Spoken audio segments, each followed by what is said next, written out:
Bonjour, j'espère que tu vas bien. Bienvenue dans ce nouveau vlog de début d'août sous angine, comme tu peux l'entendre. C'est pour ça que je me suis fait ma petite mixture magique qui m'aide beaucoup depuis que j'ai commencé à être sous angine.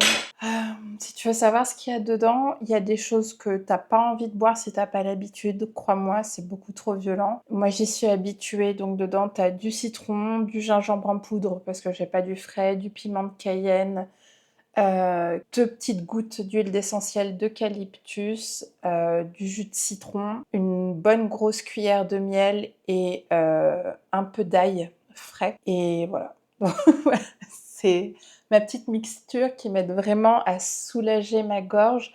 Bon, ça peut pas forcément, voilà, me faire avoir la même voix que d'habitude. Aujourd'hui, j'avais envie de te parler de quelque chose qui est assez nouveau pour moi. J'ai vécu il y a pile une semaine, vraiment littéralement, que j'ai expérimenté ma première séance de kinésiologie. Et j'avais envie de partager avec vous mon ressenti, ce que j'en ai pensé, comment je l'ai vécu, comment ça s'est passé. Bref, on va débriefer ensemble un peu de tout ça. Mais il n'y aura pas que ça dans cet épisode, promis. J'ai l'impression d'être dans un double challenge. Pouvoir m'exprimer dans ce vlog pendant X minutes, sûrement longtemps comme d'habitude, tout en gardant ma voix.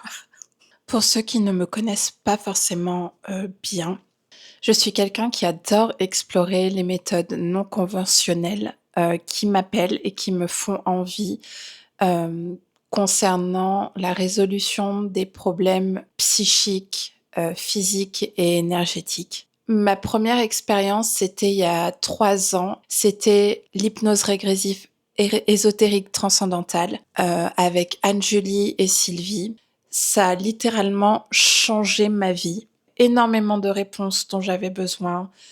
Euh, et surtout, ça a fait de moi celle que vous voyez aujourd'hui. Parce que celle que je suis aujourd'hui, il n'a rien à voir avec celle qui existait il y a 3 ans. Il y a 3 ans, j'étais dans un état mental, guys, terrible. C'est vraiment, tu sais, cette sensation d'être encore à vif, tel l'enfant que tu étais qui a subi tous les traumas possibles et imaginables. Et j'avais l'impression d'être une adulte à vif, euh, qui vivait encore les choses aussi intensément, qui était aussi dérégulée, qui était pleine de croyances stupides, qui avait très peu d'estime d'elle, qui était brisée de l'intérieur. Bref, ça n'allait pas du tout. Croiser la route de l'hypnose régressive transcendantale, ça m'a vraiment, vraiment, mais c'est même plus un pas en avant que j'ai fait vers mon bien-être et vers celle que je suis. C'est un bond. C'est vraiment la chose qui m'a aidée le plus. Si vous voulez que j'en vous en parle plus de cette expérience de vie, je le ferai, mais ça mériterait son épisode à lui tout seul. Mais donc, ma première approche de ce genre de thérapie, on va dire non classique, ça a été ça. Une fois que j'ai bien intégré ça, et il faut du temps, parce que comme toute thérapie holistique, vous allez voir, il y a un temps où tu fais ta session et il y a un temps d'intégration.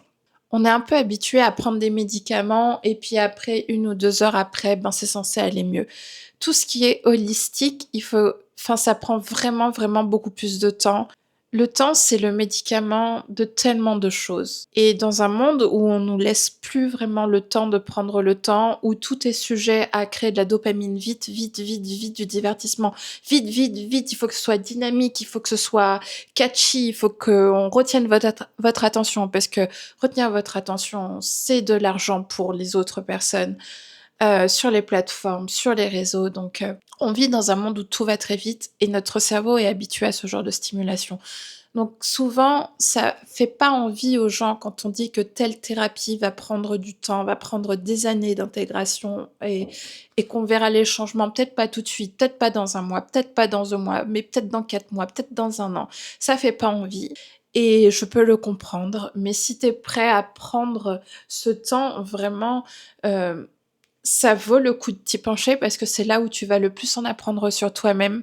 C'est là où tu vas le plus déconstruire des croyances qui te pourrissent la vie.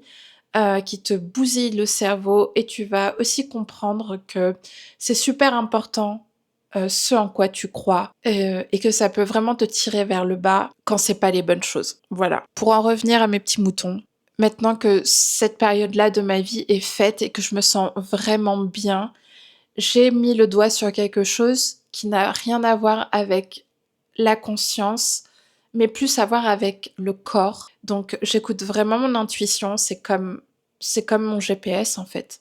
Et je le trust à 100% parce que je sais que cette intuition, elle vient de moi pour moi et pas d'ailleurs. Et là, vraiment, je suis tombée sur la kinésiologie comme ça et ça m'a parlé de fou. Voilà, ça m'a parlé de fou. C'est quoi la kinésiologie? C'est une pratique douce qui utilise essentiellement le test musculaire. On part du principe que ton corps peut te parler et peut te dire ce qu'il a besoin et ce qu'il ne veut pas. Le corps, elle m'a expliqué que lui, il a que deux fonctions. C'est soit tu es morte et il ne fonctionne plus, soit tu es en vie. Il n'y a pas de juste milieu, il n'y a pas de à peu près, il n'y a pas de peut-être. Pour lui, c'est un peu les extrêmes. Il n'a pas cette fonction de réfléchir. C'est il te maintient en vie ou on va crever. C'est tout. C'est très binaire. Et ton corps, il enregistre tout ce qui se passe depuis le début de ta vie et même à l'état de fœtus quand tu es dans le ventre de ta maman. Il enregistre tout, guys. Il enregistre tout. Toutes les petites contrariétés, tous les chocs émotionnels, tous les traumas physiques, tous les traumas psychologiques. Il enregistre tout. Et en gros, le kinésiologue, en fait, le but, c'est de cerner, de répondre à une problématique déjà que tu auras exposée au kinésiologue. Moi, ma problématique, je vais te la dire, j'en ai pas mal, mais celle que je voulais aborder en premier lors de ma première séance, c'était de retrouver un équilibre en toute chose. Voilà. Parce que je lui ai expliqué que j'avais grandi, que mon cerveau et mon corps à l'âge critique s'étaient développés un peu dans une famille où c'était le chaos, il y avait de la violence, il y avait de la négligence émotionnelle, il y avait bref. Quand tu te construis dans cet aquarium-là, on va dire, tu es un peu en état de vigilance extrême tout le temps en termes de système nerveux, ton corps, il grandit comme ça. Ça fait de toi un adulte qui pense à tout le temps, qui a du mal à lâcher prise, qui va avoir du mal aussi à exprimer certaines émotions parce que tu n'as pas eu l'occasion de le faire quand tu étais plus jeune, qui va développer des comportements pour combler ce manque de pouvoir exprimer ses émotions. Donc là, on a travaillé sur ça, sur je suis capable de trouver un équilibre. C'est à toi, en gros, d'exprimer tes besoins. Et en fonction de ce que tu vas exprimer au kinésiologue ou à la kinésiologue, moi c'était une femme pour ma part, elle va interroger ton corps pour voir est-ce que la problématique que tu penses avoir, ton corps est au courant et le ressent, d'accord? Si c'est le cas, elle va essayer de dater, voilà, elle va lui poser des questions. Donc en fait, c'est simple, je vais te montrer. Laisse-moi t'accrocher. Voilà. Donc elle a ton poignet comme ça dans les mains. Elle va mettre sa main comme ça. Avec ses deux doigts, elle fait une petite pression. Vraiment, ça ne fait pas mal et tout. Et en fait, elle pose des questions. Et à chaque fin de question, donc toi, tu ne les entends pas. C'est dans sa tête. Elle a sa fiche directrice. Elle sait où elle est. Et quand elle commence à avoir des éléments, elle t'en fait part. T'inquiète pas. T'es pas en mode, il y a juste quelqu'un qui tient mon poignet et what the fuck. Donc, elle met des petites pressions comme ça. Et donc, tu sens ton poignet. Il est rigide comme tout.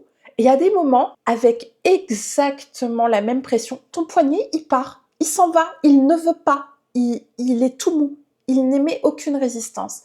Et ça, c'est une réponse émotionnelle. Donc, dès qu'elle cerne des réponses émotionnelles fortes ou légères, elle cible, elle recalibre ses questions pour vraiment trouver le cœur de cible. Donc, un truc aussi qu'elle m'a dit, mais genre vraiment au bout de 2 secondes après avoir mon poignet dans les mains, c'est... Et ça, tu vois, c'est la confirmation. Ça m'a donné la confirmation que j'étais au bon endroit, avec le bon thérapeute. Au bout de 2 questions et demie, une fraction de minute après avoir eu mon poignet dans les mains et avoir posé je ne sais pas quelle question à mon corps, elle m'a dit est-ce que pour toi, pour réussir dans la vie, il faut en baver? Guys, c'est pas une croyance qui m'appartient, d'accord? C'est une croyance que j'ai parce que j'ai vu ma mère toujours galérer dans sa vie pour pouvoir nous sortir de la merde. Tu vois ce que je veux dire? Je l'ai appris en le voyant, que pour réussir, il faut forcément en baver. Et là, je me suis dit, mais quelle croyance de merde! Et oui, c'est vrai, j'ai ce sentiment-là. Et mon corps a enregistré ça. C'est fou! À force de poser des questions comme ça à ton corps, en fait, le but, c'est de repérer les déséquilibres, repérer les blocages, que ce soit des déséquilibres ou des blocages physiques, émotionnels ou énergétiques. Donc la kinésiologie, en bref, c'est un peu de médecine chinoise, un peu de physiologie et un peu de médecine moderne. C'est un mélange de tout ça. Donc on prend en compte le corps, les émotions et l'énergétique. Ça rentre pas dans le cadre, comme je te dis, du médical. Ça rentre vraiment dans ce que la société considère des pratiques de bien-être, d'accord, auxquelles on n'accorde aucun crédit, mais je l'entends que ce genre d'approche ne parle pas à tout le monde, ce genre d'approche ne fait pas envie à tout le monde. Moi, ce n'est pas mon cas, parce que de par mon expérience, j'ai vu que la médecine avait ses limites, que la médecine avait beaucoup de points d'interrogation sur des choses qu'elle ne comprenait pas, qui étaient résolues par beaucoup d'autres méthodes considérées bien-être, avec ses limites, bien sûr. On ne guérit pas d'un cancer avec des approches bien-être, on est d'accord là-dessus. Mais je pense qu'il y a des choses qui ne sont pas explorées par la médecine classique, qui sont très bien connues des médecines bien-être et dans lesquelles tu peux trouver des solutions. On va se re-shooter la gueule un petit peu.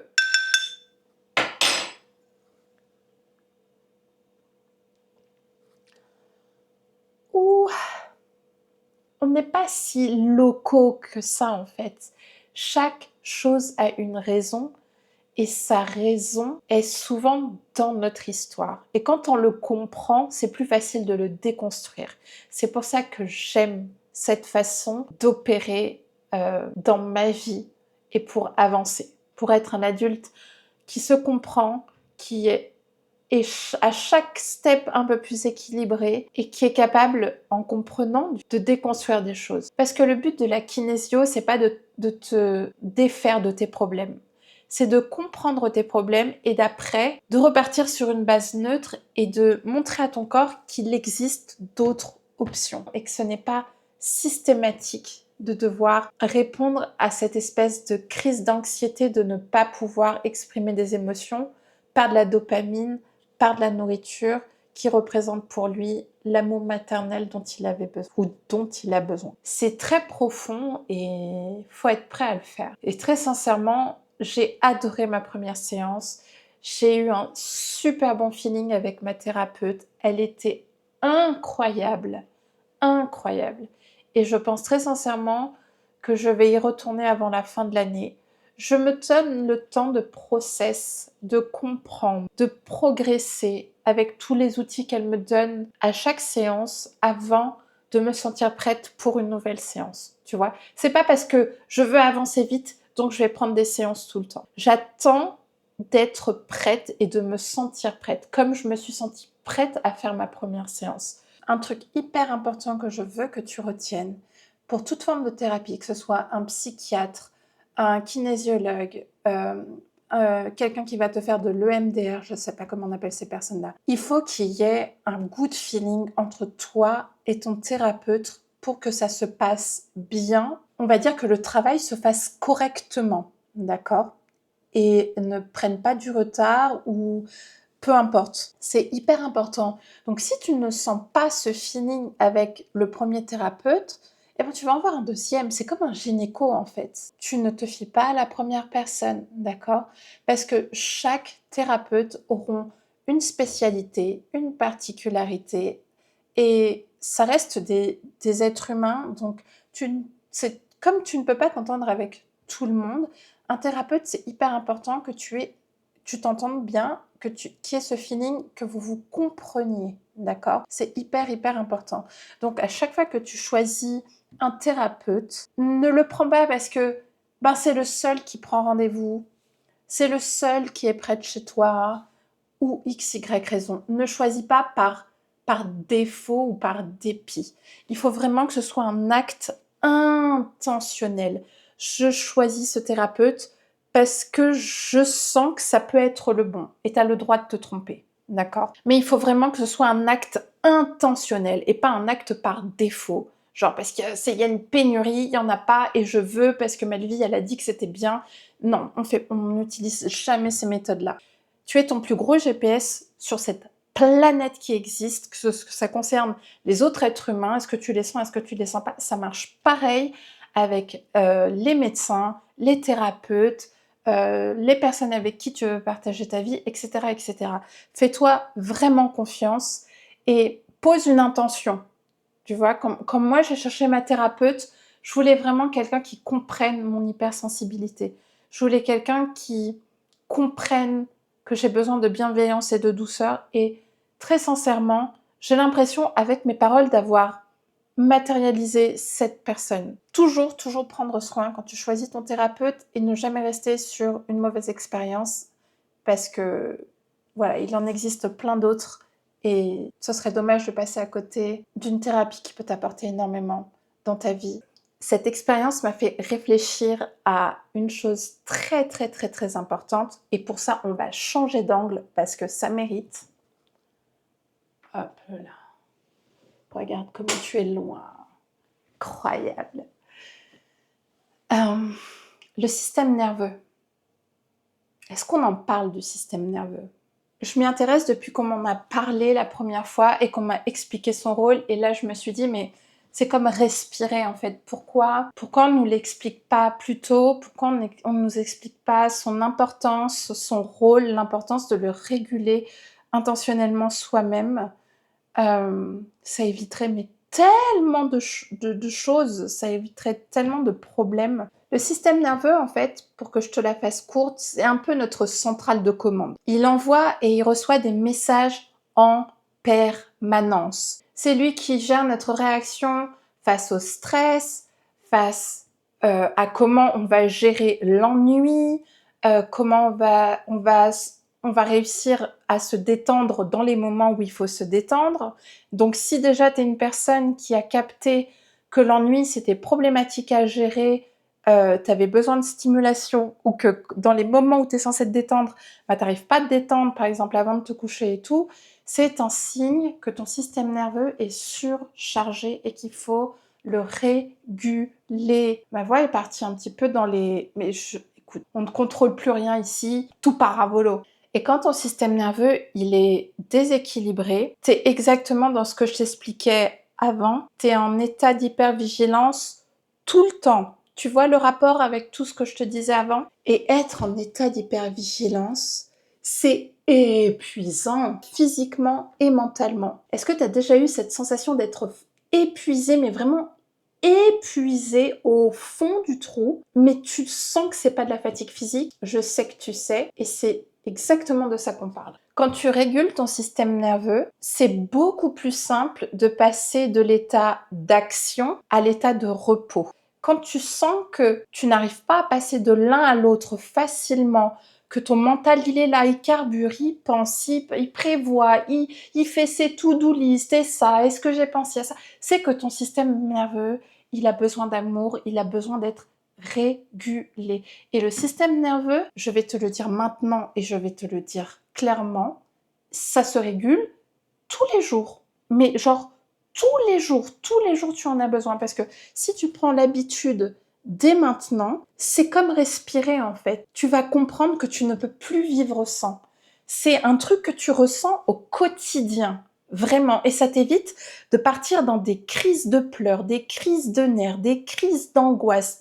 Vraiment, c'est une clé que tout le monde devrait avoir, mais dès la naissance en fait. Tu vois, quand on est tout petit, ou même on le voit chez les animaux, quand ils ont peur, ils tremblent. On a les jambes, on a les bras.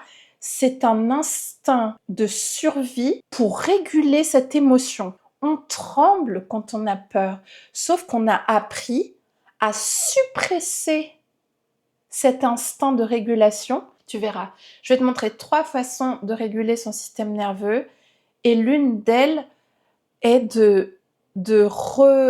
d'utiliser cette façon de trembler qui nous est naturelle et qu'on a suppressée parce que notre cerveau comprend très vite en grandissant que personne n'est là en train de trembler tous les jours, donc il ne faut pas le faire, comme plein de choses, comme bâiller vraiment à gorge déployée. Ça, oh non, c'est mal poli, faut pas faire de bruit, faut mettre la main devant. Ben, ça aussi, c'est un moyen de réguler son système nerveux. Quand tu bâilles, voilà, tu releases ton système nerveux. Et c'est très facile de le faire. Genre, si tu te caresses tout doucement le visage, tire un peu tes lobes,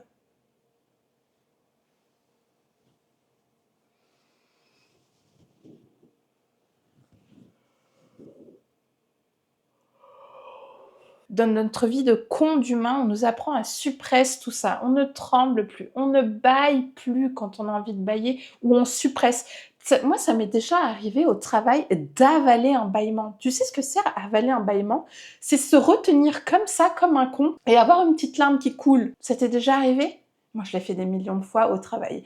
Parce que en fait, t'as cette notion aussi de si je bâille devant une personne dans une conversation, elle va croire qu'elle me fait chier, en fait.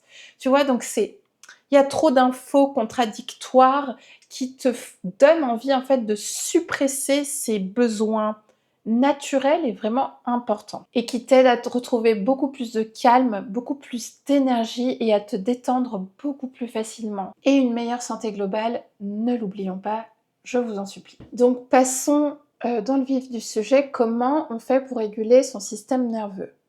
Moi, je connais 3 méthodes qui marchent plutôt bien sur moi et il faut faire ce qui t'appelle le plus et ce qui te parle le plus. On va partir sur la plus fun.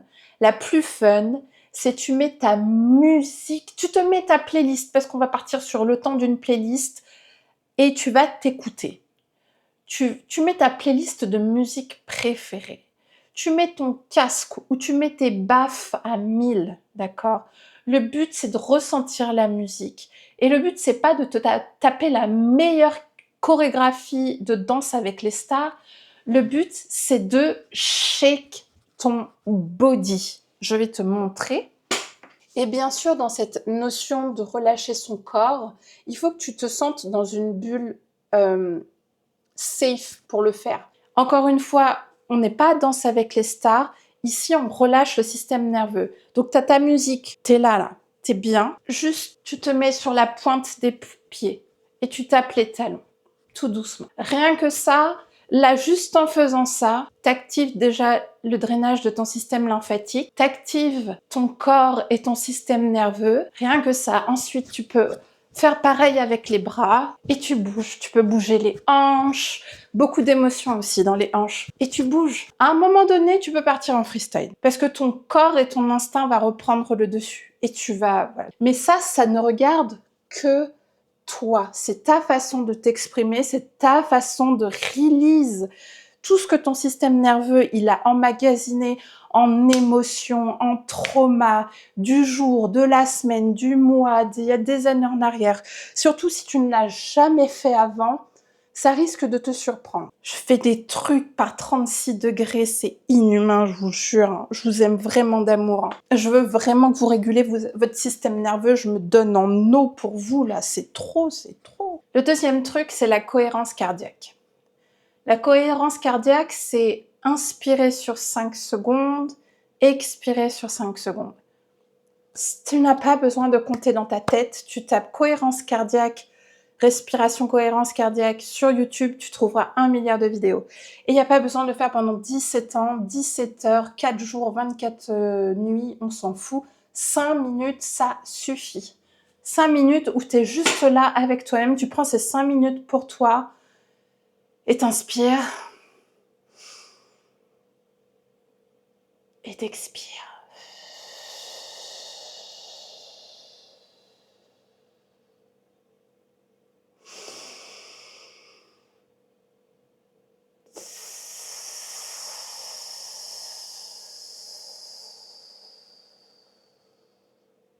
Et tu vas le sentir pendant ces 5 minutes. tes épaules vont se relâcher, ton cou va se relâcher, tout va te paraître beaucoup plus léger. Ton système nerveux va être reset totalement. C'est impossible après 5 minutes de cohérence cardiaque d'être énervé, d'être en colère, d'être anxieux. T'es juste zen en fait.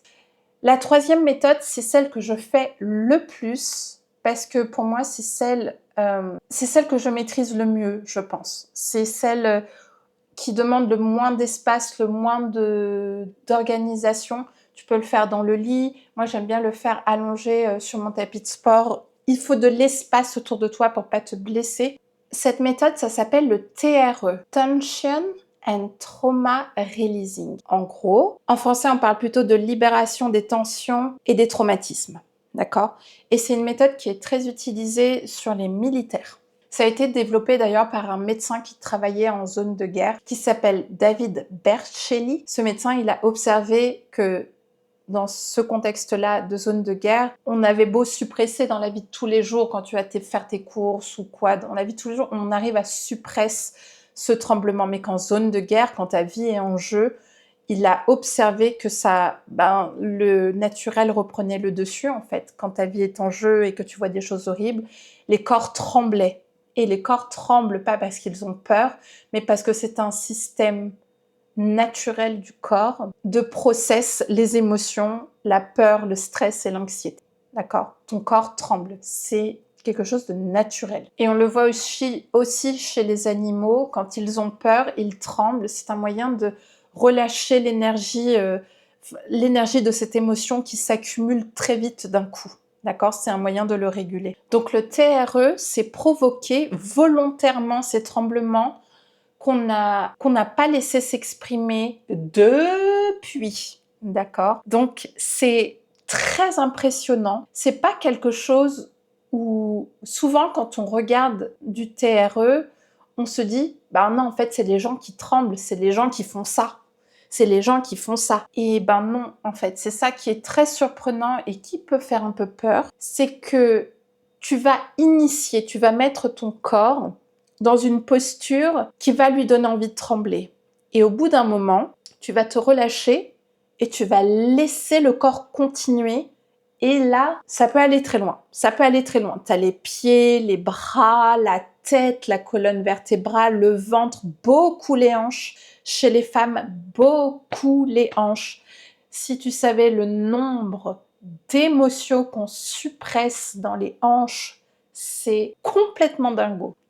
Donc ton corps va bouger très énergétiquement. C'est pas un petit shake, c'est très énergétiquement. C'est pour ça qu'il faut que tu le fasses dans un cocon, sur un matelas, sur un tapis de sport confort épais, sur ton tapis, et qu'il n'y ait rien autour de toi. Parce qu'il faut que tu aies la place. Tu ne sais pas comment ton corps va s'exprimer. Je t'ai trouvé une vidéo de quelqu'un qui le fait en temps réel et qui te teach comment le faire. Si jamais tu veux, je vais te montrer du mieux que je peux, en essayant de filmer du mieux que je peux pour que tu vois à quoi ça ressemble, en espérant ne pas te faire peur, parce que c'est pas quelque chose de glamour. Là, on est dans de la thérapie, on est sur quelque chose d'un peu impressionnant et qui peut paraître un peu fou, d'accord? Laisse-moi t'emmener dans un meilleur setup pour que je puisse te montrer. Donc le but global, c'est de trouver un endroit où tu te sens bien, tu vas pas te sentir jugé, encore une fois, d'accord? Pas de serre-tête, pas de pince, pas de... Ok. Je vais sortir mon t-shirt de mon pantalon. On va respirer. Et donc, allongé dans cette position, je sais pas trop si tu me vois bien. Les pieds bien ancrés dans le sol.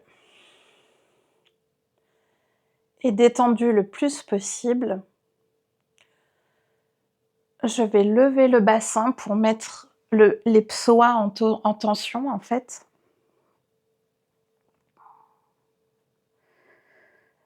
Donc là, j'ai encore, on va dire, mon cerveau qui est en mode on va faire du sport et il contrôle, d'accord? Et là, le but, ça va être d'essayer de lâcher prise.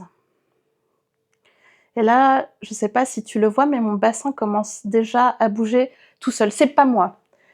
Je te promets, c'est vraiment pas moi qui fais bouger mon bassin. C'est mon bassin qui bouge tout seul. Mais parce que j'ai pris l'habitude de teach à mon corps que c'était OK, tu vois. Et là, chez moi, les tremblements commencent déjà. Donc, comme je te disais,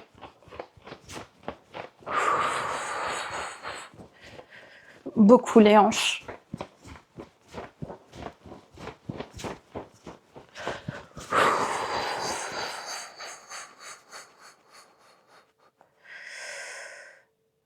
Et quand c'est activé, je pose le dos par terre, on reste pas dans cette position bien sûr, et ça va revenir d'une façon ou d'une autre, là où ton corps en a le plus besoin.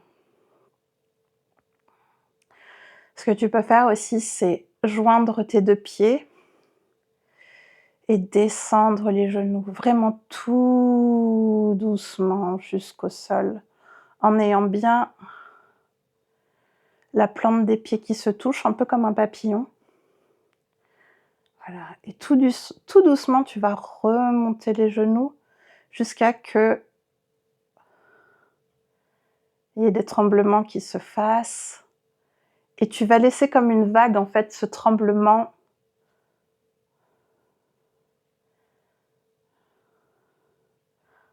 que moi, ça arrive.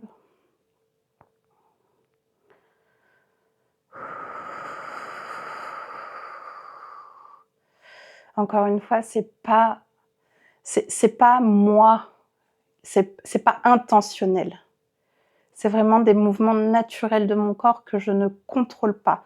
Je les initie juste.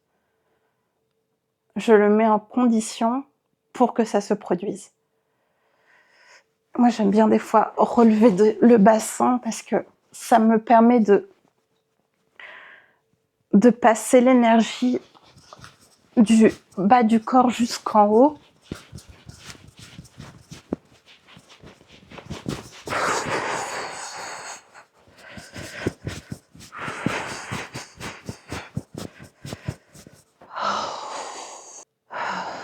Ben, je pense que tu as compris. Je vais pas aller plus loin. Sinon, après, je vais être tellement relaxée, je vais vouloir dormir. Mais je pense que tu as compris le principe. C'est très impressionnant. Ça peut paraître complètement loco, complètement fou. Et franchement, je vais pas te blâmer pour de penser ça. C'est exactement ce que j'ai pensé la première fois.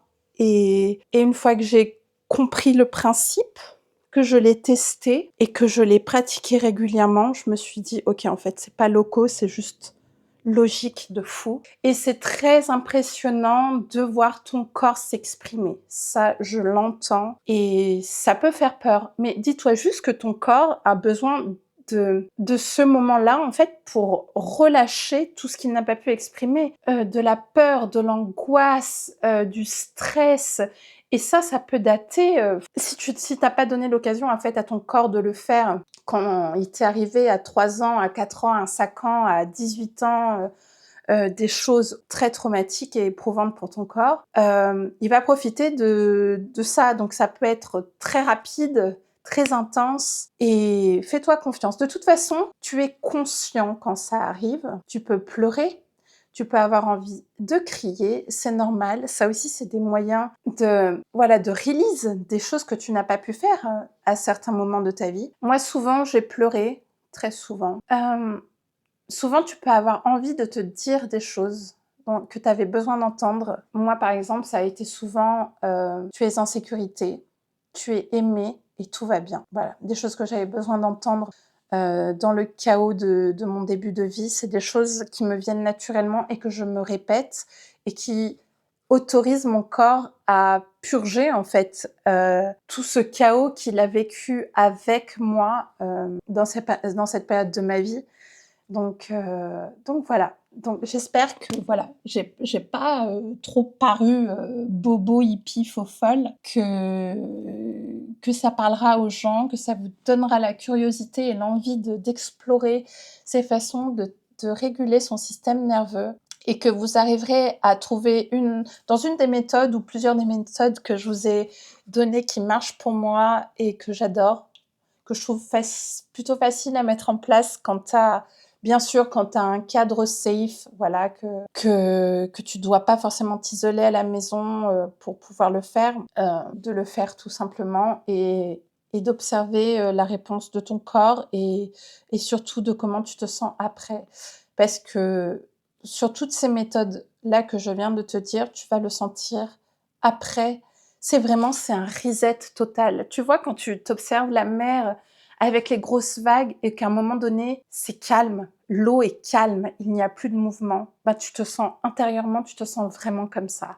C'est comme si tout était relâché en fait. Et ça fait énormément de bien. Alors imagine, si tu le fais une fois et que tu ressens ça, comment tu te ressentirais dans ta vie de tous les jours si tu l'intégrais au moins, même pas forcément tous les jours si tu n'as pas le temps, euh, mais au moins 1 ou 2 fois par semaine. Le corps, il traverse des choses, il a des choses à extérioriser, il veut pas garder tout ça. C'est pas son job de garder tout ça, ça nous rend plus malades qu'autre chose de garder tout ça, de laisser notre système nerveux surchargé, de laisser toutes ces émotions à l'intérieur nous cuisiner et nous brûler à petit feu. Donc, voilà, il faut les laisser sortir, il faut les laisser s'exprimer et je t'assure que dans la vie de tous les jours, ça va vraiment t'apporter du plus. Ça va faire de toi une personne qui est beaucoup plus apte à gérer les imprévus, qui sera beaucoup plus calme face au chaos et ça fait du bien. Voilà. C'est sur ce tapis que je vais te dire prends soin de toi car tu es ta priorité toujours et on se retrouve dans un prochain vlog qui sera spécialement dédié à comment prendre soin de soi quand on a 40 ans ou quand on approche de la quarantaine. Car c'est une période de la vie où les choses sont un peu plus différentes que quand on a 30 ou 20 ans. Et donc, on va parler de ça. Voilà. En attendant, je te fais des gros bisous, prends soin de toi et on se retrouve bientôt. Ciao, ciao.